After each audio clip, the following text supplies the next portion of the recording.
Good evening, Darklings. It's me, Cherry, and welcome back to the 31 Days of Halloween. Today, I'm going to be answering 30 spooky tag questions. So let's get started. Number 1, what is your favorite Halloween-themed or horror song? My absolute favorite is Every Day is Halloween by Ministry.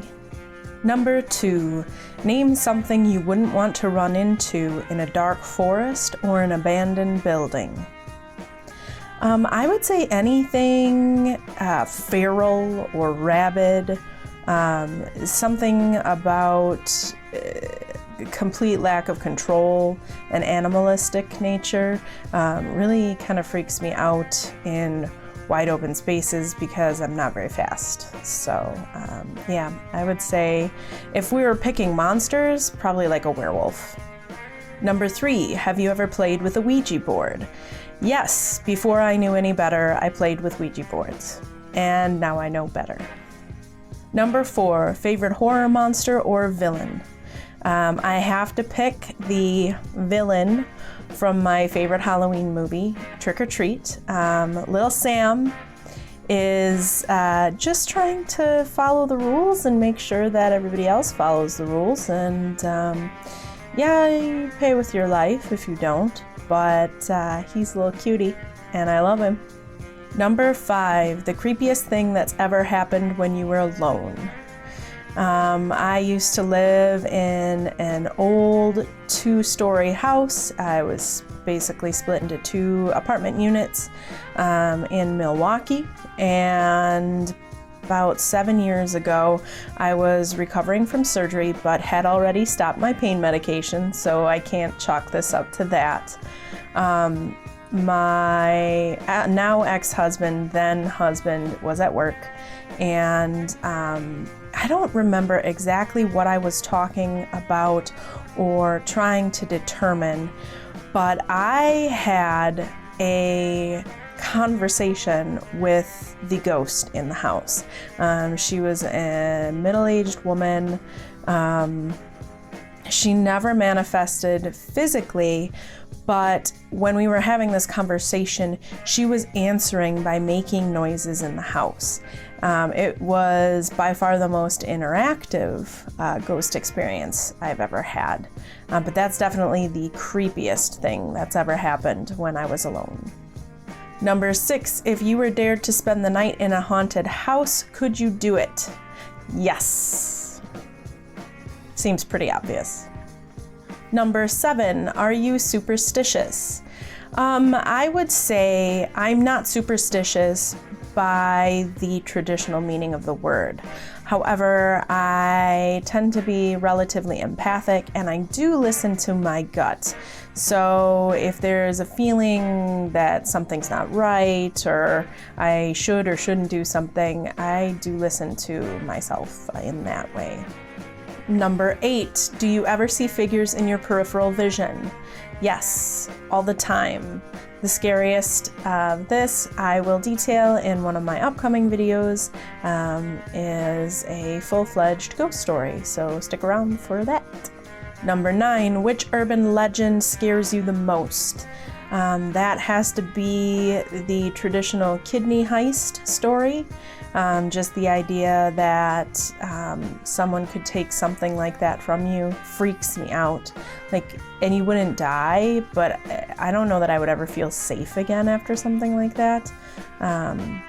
So yeah, no, no. Number 10, do you prefer gore or thrillers? While I am always down for a good bloodbath, I do prefer less tangible terror. So thrillers are definitely where my heart lies. Number 11, do you believe in multiple dimensions or worlds? Yes. Number 12, have you ever made a potion of any sort? While I did go through a magical phase in middle school, yes, middle school, I never actually made a potion. The closest I've ever come is when I was an adult making mixed drinks, muddling ingredients, things like that. But I've never made like a magical potion of any sort. Number 13, do you get scared easily? Jump scares, yes. But truly to the bone terror scared? Not really. Number 14, have you ever played Bloody Mary? Multiple times. Number 15, do you believe in demons or the devil? I do believe in demons. I don't believe in the devil as a physical single entity. However, I do believe there is a source of all evil. If you want to call it the devil, that's up to you. I just don't find it categorized as a being. Number 16, you're home alone in the house and you hear footsteps. What do you do? I am totally that curious person who will just go try to figure out what it was. My house is almost entirely carpeted, and so the only place I would be hearing footsteps would be in the kitchen or one of our bathrooms, which are pretty easily lit from afar. So I would probably just figure it out cautiously. Number 17, if you got trapped in a scary movie, which would you choose? I have to go with Trick or Treat because really when it boils down to it, if you follow the rules, you'll survive. So just be smart and you're good. Number 18, if you could only wear one Halloween costume for the rest of your life, what would you be? And I actually had to think about this one a little bit because I could be happy with a couple of different costumes, but when it boiled down to it, I found the one that would allow the most variety, in my opinion, would be vampire. Because the only real prerequisites that you need are teeth. You can really vary your eyes, your makeup, your clothing, you could do gore or you could skip the gore. It's totally up to you. So my answer is vampire. Number 19, would you ever go to a graveyard at night?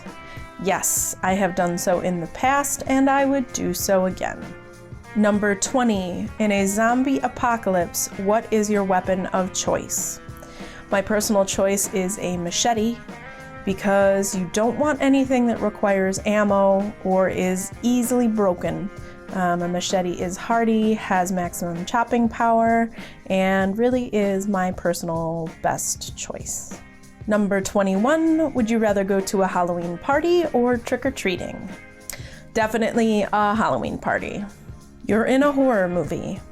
Are you the final girl, the first to die, the comic relief, the skeptic, the smart one, or the killer?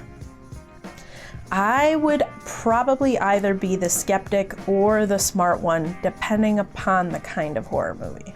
Number 23, do you have to watch something happy after watching a horror movie so you can go to sleep? No, I would say with very few exceptions, I am perfectly fine going to sleep. Unless it's something that really gets under my skin, which doesn't happen very often. Whilst watching scary movies, are you the person who yells at the characters, the person with their eyes covered the whole time, or the person who falls asleep? I would say I try to be none of those three, but I do have my moments where I'll comment about how the character's not supposed to do something, so I guess technically I'd be the one yelling at the characters.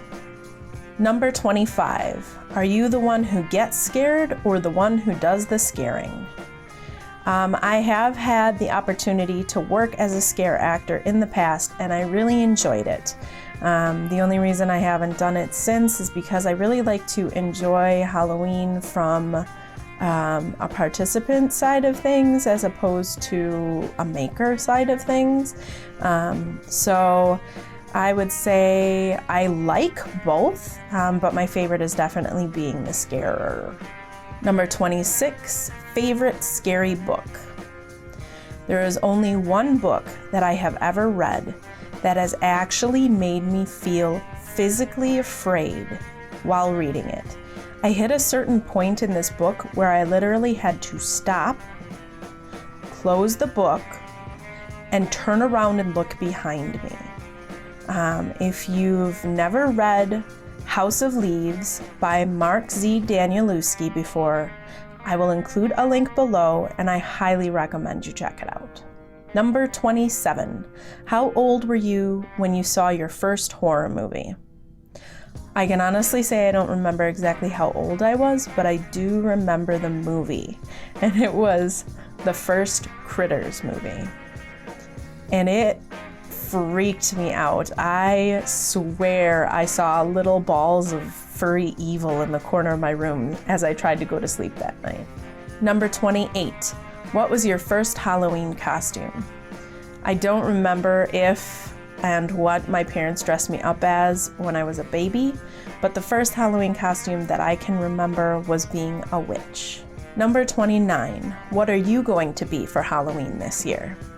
I'm actually going to be on a trip, and I plan to bring a number of different costumes, but my primary costume for this year is Victorian doll. I'm going to do like a porcelain type makeup with cracks and all kinds of interesting stuff. So I'm really looking forward to that.